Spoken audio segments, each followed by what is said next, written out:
국민의힘 최수진입니다. 이번 추석 명절 이재명 대통령의 냉장고를 부탁해 프로그램 출연으로 국민의 원성이 높습니다. 국가 전산망 화재로 인해 그 수습과 대응이 절실한 때에 TV 예능 프로그램에 출연한 것이 적절했는지에 대한 논의는 논외로 하더라도 제 생각에 JTBC가 이 자리에 참석해서 좀 명명백백 밝혀주었으면 좋았는데 증인 채택이 계속 안 되고 있습니다. 그거에 대해서 증인을 좀 채택해 주시기를 계속 촉구드립니다. 그래서 먼저 제가 반상권 직무대행님한테 말씀드리겠습니다. 지금 JTBC 냉장고를 부탁해 이 프로그램 자체는 톱스타들이 나와서 냉장고 속 자기들의 재료를 가지고 요리를 하는 경연대회인데 냉장고가 필요 없는 대통령께서 나오셔서 갑자기 K푸드로 급조되면서 출연하셨습니다. 대통령께서 출연하게 된 그 이유 또 대통령실의 압력은 있지 않았나 이런 의혹이 듭니다. 두 번째, 지금 많은 또 국민들이 궁금해하시는 부분은 추석 명절에 방송하기로 됐는데 그 추석 특집 프로그램으로 편성된 경위에 대해서 알고 싶습니다. 그리고 세 번째, 그 프로그램 출연으로 논란이 이제 일고 또한 화재 공무원 사망으로 문제가 되었습니다. 그랬더니 방송일을 또 하루 미루었죠. 그 과정에서도 문제가 없었는지 이런 것들에 대해서 조사해 주시길 바랍니다. 현행 방송법 제17조에 따르면 편성의 자유와 독립은 보장되어야 합니다. 그 방송 편성의 자유와 독립이 어떤 규제나 간섭이 받아서는 안 됩니다. 알고 계시죠? 예. 그리고 또한 방송법 102조에 따라서 방통위는 방송사업자나 관련 기관에 대해 보고 요구, 자료 제출, 출석 요구, 현장 조사 등을 할 수 있지요. 있어요, 없어요? 자료 요구 할 수 있습니다. 행정조사권이 있습니다. 규정에 있고요.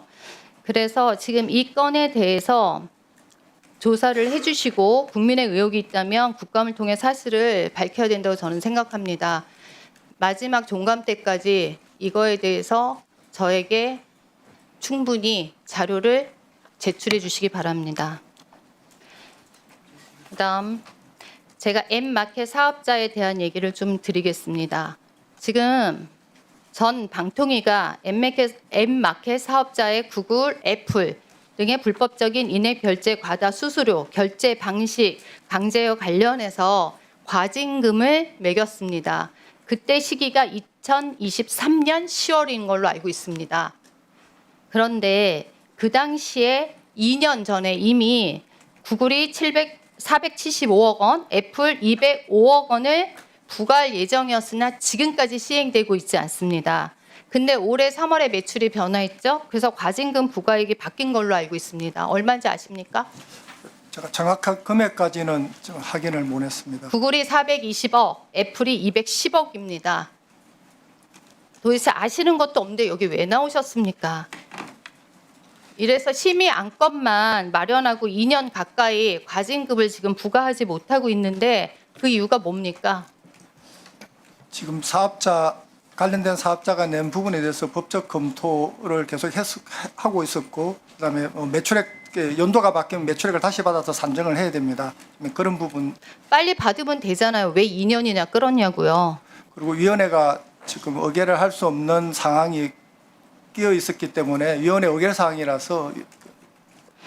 그러니까 계속 2인 체제 지금 그 이슈를 말씀하시는 것 같은데 이재명 정부와 더불어민주당이 그동안 방송 장악, 정파적인 그런 이익을 위해서 일방적으로 방통위의 모든 심의 의결이 지금 거의 진행되고 있지 않습니다.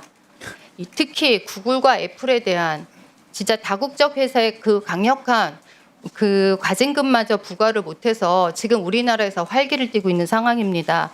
국민의 피해를 최소화하는 것이 가장 중요하다고 저는 생각합니다. 이번에 방송 미디어 통신위원회가 신설됐으니 신속히 꼭 처리하시기 바랍니다. 예. 그다음에 글로벌 그 플랫폼 기업들은 조세 시스템에 우리나라의 허점을 이용해서 지금 세금을 회피하고 있습니다. PPT 보시죠. 구글 코리아 같은 경우 PPT 열어주세요. 안 열렸는데. 다음. 구글 코리아 같은 경우는 2024년에 공식 매출액이 3,800억 정도. 그래서 법인세 약 172억 원만 냈습니다. 실제 매출은 11조로 추정이 됩니다. 그럼 법인세를 6,700억 원 정도 해야 됩니다. 그런데 대부분의 여기서는 마케팅 지원 수수료만 받고 대부분은 싱가포르, 구글 아시아 태평양 법인으로 매출이 귀속되고 있습니다. 넷플릭스 코리아 마찬가지입니다. 지금 네덜란드 본사의 라이센스 비용이란 이름으로 모든 것이 그 돈으로 가고 있습니다. 지금 우리가 추정하는 넷플릭스 돈 자체도 한국 내에서 지금 단순히 뭐 그러니까 900억 원 정도만 하지만 실제로 1,800억 원 내외의 추산에 법인세를 내야 된다고 생각을 합니다. 애플 코리아 마찬가지입니다. 우리나라 국내에서는 아이폰, 아이패드나 하드웨어 판매 수익만 갖고 있습니다. 앱스토어 인액결제 수수료는 아일랜드 법인으로 가고 있습니다. 어떻게 생각하십니까? 너무 억울하지 않습니까? 지금 의원님 말씀하신 부분은 재정당국에서 지금 그런 관련된 부분에 대해서 그 제도 개선이라든지 그런 부분을 검토하고 있는 것으로 알고 있습니다.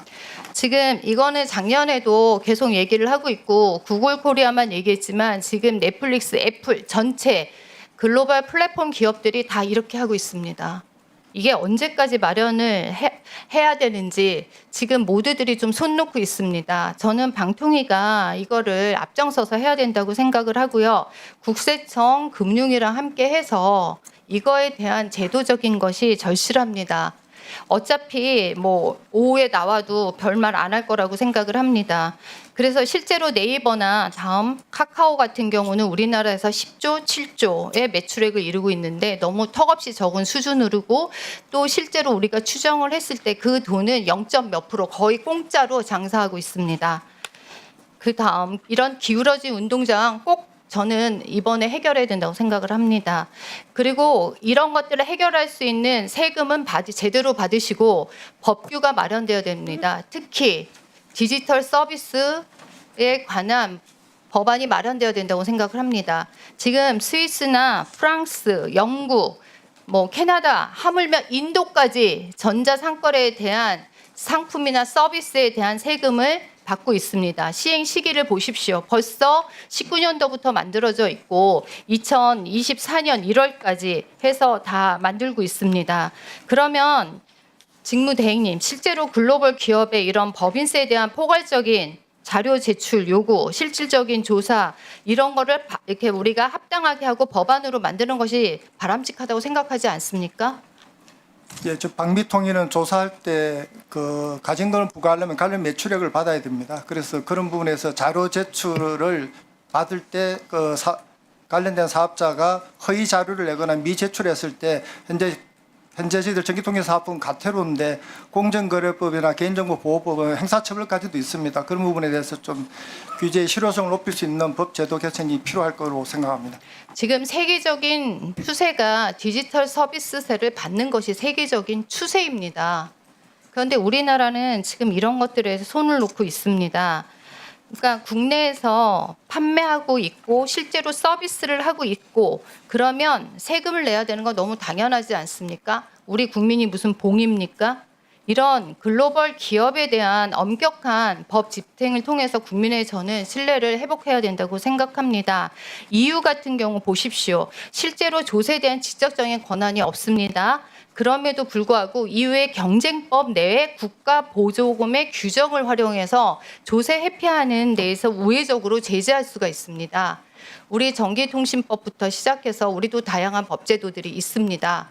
그리고 우리 서비스제에 대해서 도입할 시기가 저는 왔다고 생각합니다.